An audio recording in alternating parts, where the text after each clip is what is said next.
Hey, what's up? This is Mr. Stu. I'm making a video today just to help explain the research project that we're going to be doing. Since I know a lot of you are either traveling or you're in quarantine or something like that. So here's a verbal explanation of what I want you to do with this research project. I'll give you at least 3 days, maybe even 4 days in class to take care of this. But I want you to go find scientific people and what they write about nuclear energy.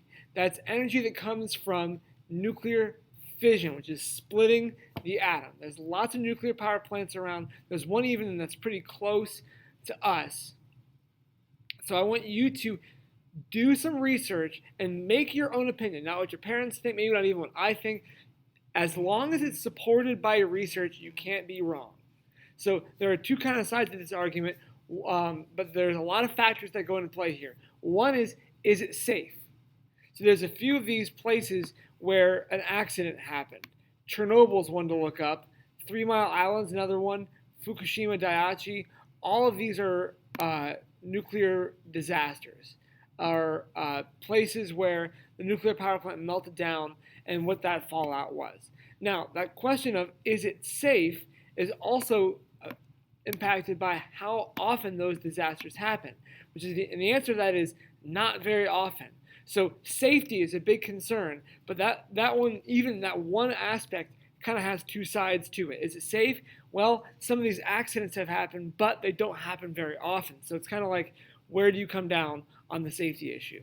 Two would be cost. How much does it cost to run a nuclear power plant or to build a nuclear power plant? There's 5 kinds of energy, and so your cost needs to be compared to the cost of the wind and solar, the green energies, and then also the cost of coal and natural gas, the fossil fuels.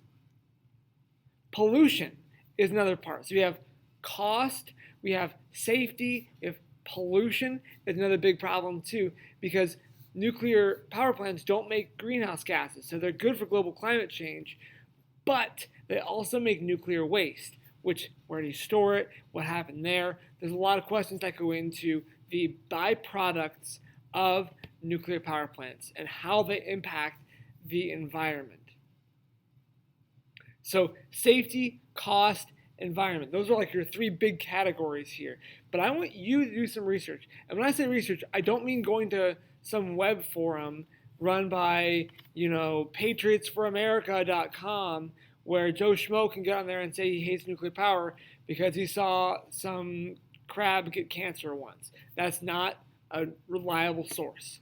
It has to be from a company or an organization that knows things about nuclear power.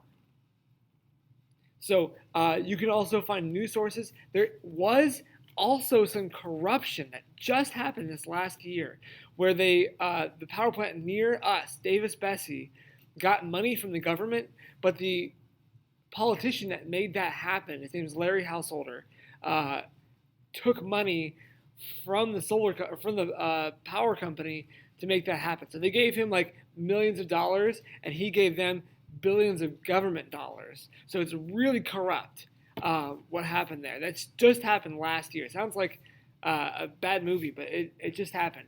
So corruption, legality, pollution, cost, and safety are going to be your big 3 things to research. But I want you to read and do your own research to come to your own conclusion.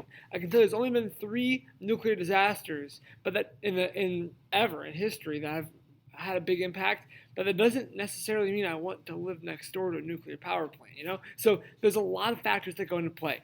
You make your own opinions, but those opinions must be scientifically based. You can't just say, well, I don't believe in global climate change, and then give me a bunch of garbage about how you don't care about nuclear energy. That's not how it works. If you don't believe in global climate change, you better have good data. And I have a problem for you.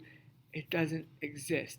99% of scientists agree that global climate change is happening. So if you want to feed me some challenges to global climate change, I will hear them, but they better be from reliable scientific sources or you will fail this project.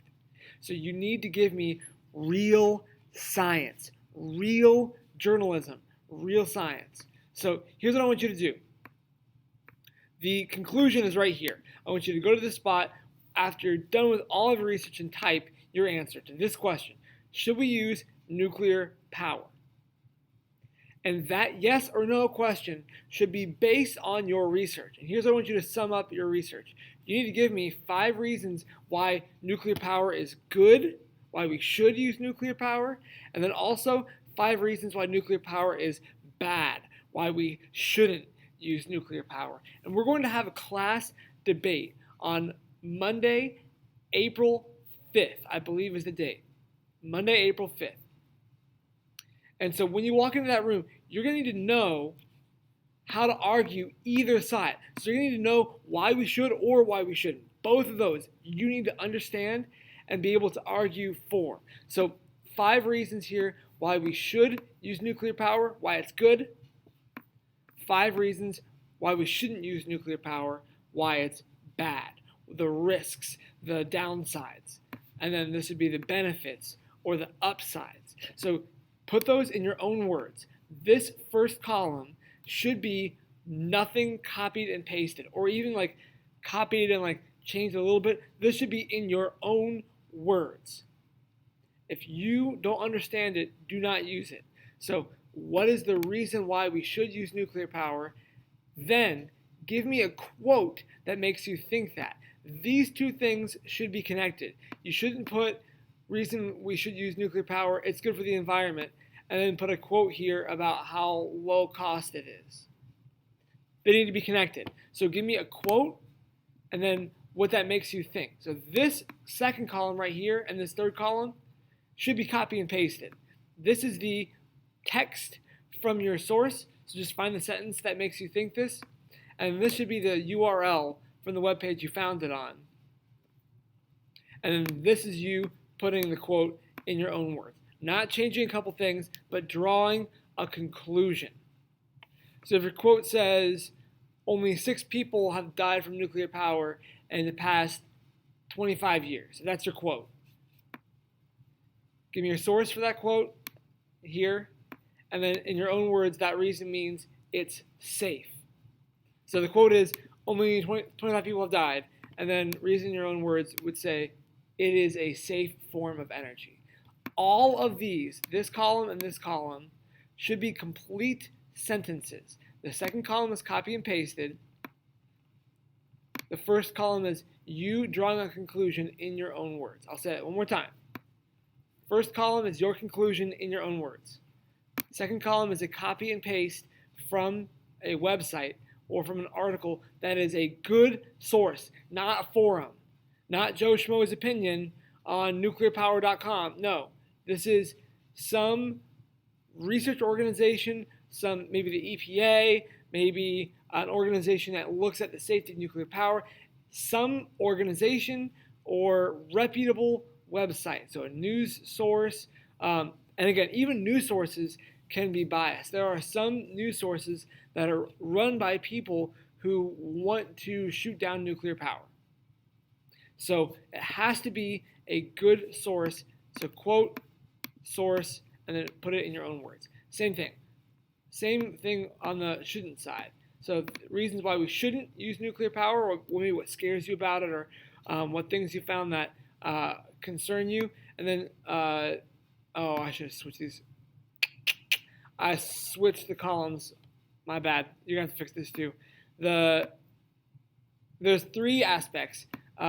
Your own words, a quote, and a copy and paste. I have this one in reverse order by accident. So on the shouldn't side, you'll have to copy and paste that. I can't change it now. So 3 things. Quote from the source. Copy and paste. Copy and paste the address you got that quote from, and then draw your conclusion. 5 reasons for, 5 reasons against. We're going to use those in the class debate next Monday. So if you got any questions, feel free to email me. This is Mr. Stewart. Go learn.